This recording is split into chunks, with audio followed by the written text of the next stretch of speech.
I first noticed the change in the neighborhood soundscape on a Tuesday night at 11:30 p.m.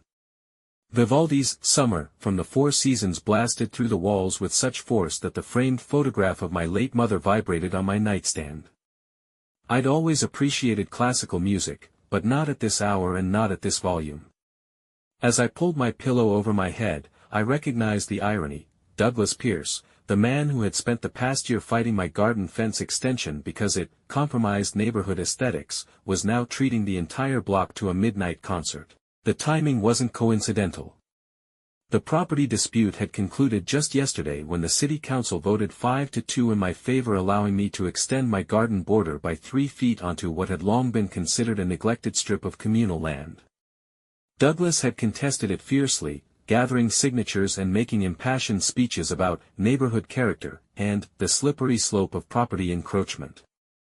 I'd simply wanted to grow more vegetables. Sleep eluded me that night as Vivaldi transitioned to Wagner, then bizarrely, to Metallica. By 1 a.m., I'd considered calling the police, but something stopped me. Perhaps it was the knowledge that this was personal, a direct response to yesterday's decision, and escalation would only entrench us further into conflict. Instead, I made tea, sat in my kitchen, and thought. Dawn arrived with blessed silence. I drifted off for a few hours before my alarm signaled the start of a workday. As I prepared for my shift at Riverside Library, where I'd been the reference librarian for 15 years, I contemplated my options. I could retaliate with my own musical warfare. My college years as a punk bassist had left me with a decent sound system, and I knew exactly which Dead Kennedys albums might unsettle a man like Douglas. I could report him, of course. The neighborhood had clear noise ordinances. I could ignore it and hope he'd tire of his childish vendetta. None of these options appealed to me. The first would only escalate matters. The second would cast me as the vindictive neighbor who couldn't handle losing fairly, and the third felt like capitulation to behavior that affected not just me but everyone in our modestly sized cul-de-sac. Someone should teach that man about timing and volume control, I muttered to myself as I locked my front door and then paused, struck by an idea that made me smile for the first time in 24 hours. Maple Street Community Center hosted a variety of programs, from senior yoga to children's reading circles.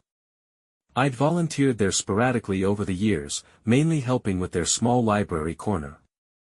My familiarity with the center's director, Grace, made our Thursday afternoon meeting possible on short notice. A music program?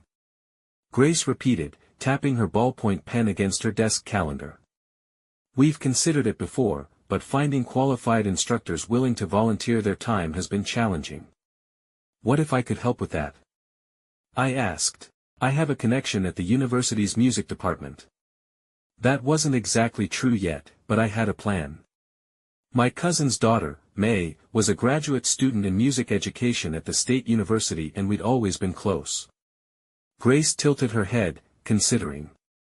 We'd need space, instruments, insurance coverage. She trailed off and gave me a look. What's your interest in this, Tom? You've always been our book guy. I chose my words carefully. The neighborhood needs more cultural enrichment. Especially outdoors, where everyone can benefit. By Friday evening, I was sitting across from May at my dining table, outlining my vision over takeout Thai food. So you want me to recruit music students to teach and perform at your community center, she clarified, swirling noodles around her fork. And specifically outdoors, in the courtyard that happens to be across from your noise-polluting neighbor's house?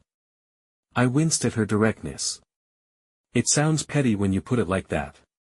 May laughed. It is petty, Uncle Tom. Brilliantly, constructively petty. But honestly, I've been looking for community engagement opportunities for my thesis project on accessible music education. She set down her fork. But these students won't be pawns in your feud with your neighbor. If we do this, it has to genuinely benefit them and the community. Absolutely, I agreed, relieved by her interest despite seeing through my motives. Legitimate performances, proper audiences, real teaching opportunities. All during reasonable daylight hours, of course. Of course, May echoed with a knowing smile. The Maple Street Music Initiative launched 3 weeks later. The community center's courtyard, conveniently situated directly opposite Douglas's front windows, became the venue for Saturday afternoon performances by university music students. The program also included weekday afternoon lessons for local children, many from families who couldn't afford private instruction.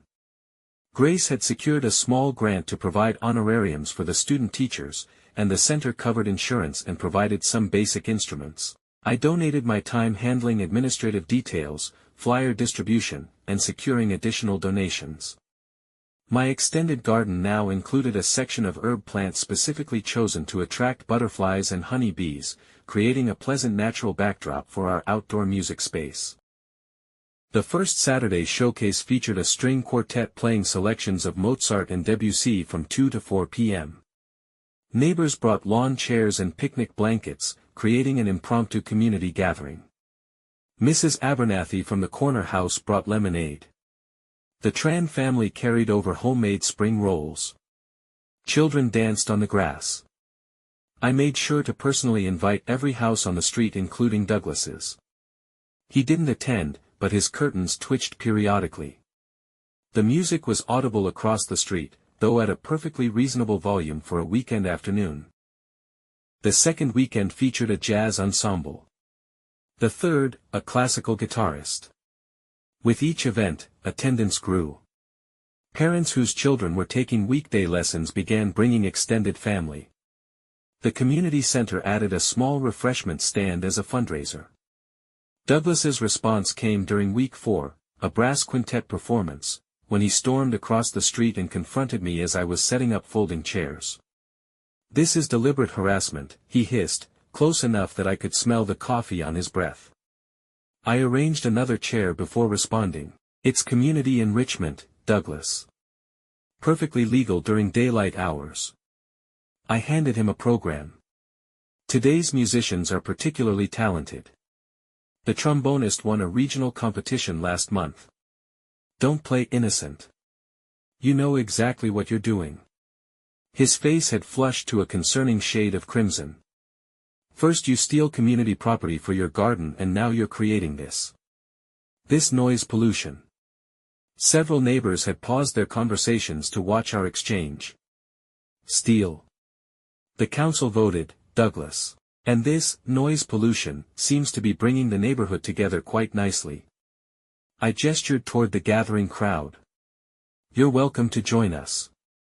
The Wilsons brought their famous banana bread today." He crumpled the program in his fist. "This isn't over." Douglas's next move was to file a formal complaint with the city about commercial activities being conducted in a residential area.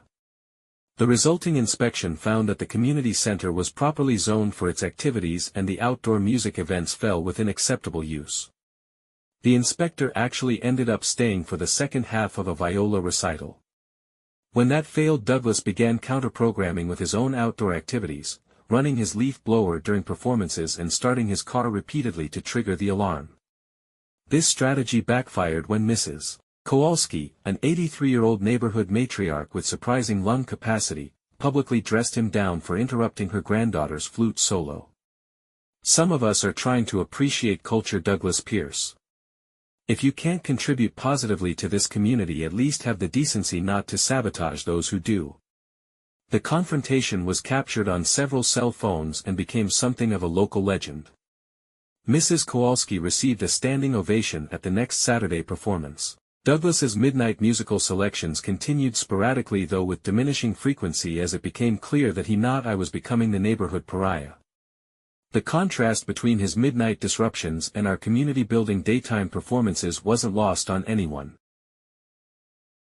The tipping point came unexpectedly, nearly 3 months into the program.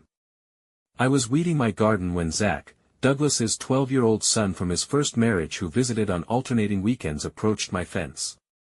"Are those tomato plants?" he asked, pointing to the new section of garden that had started this whole conflict. "Cherokee purples," I confirmed, brushing soil from my hands. "They're heirloom tomatoes. Want to see?" Zach glanced back at his father's house before nodding.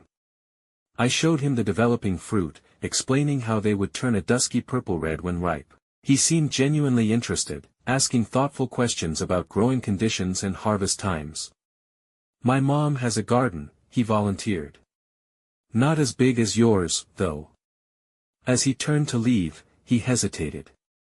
I heard the saxophone guy last weekend. It was pretty cool. Macon is teaching on Thursday afternoons if you're interested, I offered casually. The lessons are free. Another glance toward his father's house.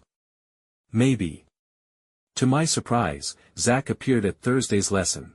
To my greater surprise, Douglas arrived to pick him up, standing awkwardly at the edge of the courtyard as his son packed up a borrowed saxophone. I approached him cautiously, prepared for hostility. He seems to have a good ear, I said, nodding toward Zach. Douglas watched his son for a moment before responding.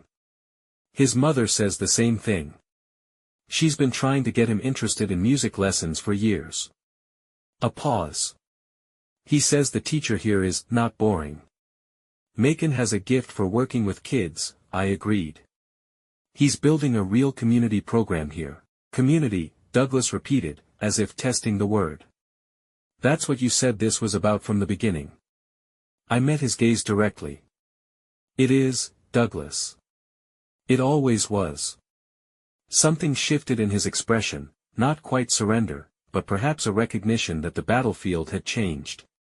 His son was smiling, engaged with something that brought him joy, in a space I had helped create. The lessons really are free? He asked after a moment. The program is grant-funded, with some community donations. Every child gets the same opportunity. He nodded slowly. Zach wants to come back next week. He's welcome anytime. As they walked away, I didn't feel the triumph I might have anticipated months earlier when conceiving this elaborate response to his petty noise campaign. Instead, I felt something more substantial, the satisfaction of having built something worthwhile from what could have been merely destructive conflict. The midnight concert ceased entirely after Zach began regular lessons. Douglas never became effusive or particularly friendly, but he developed a nodding acquaintance with several other parents during pickup times.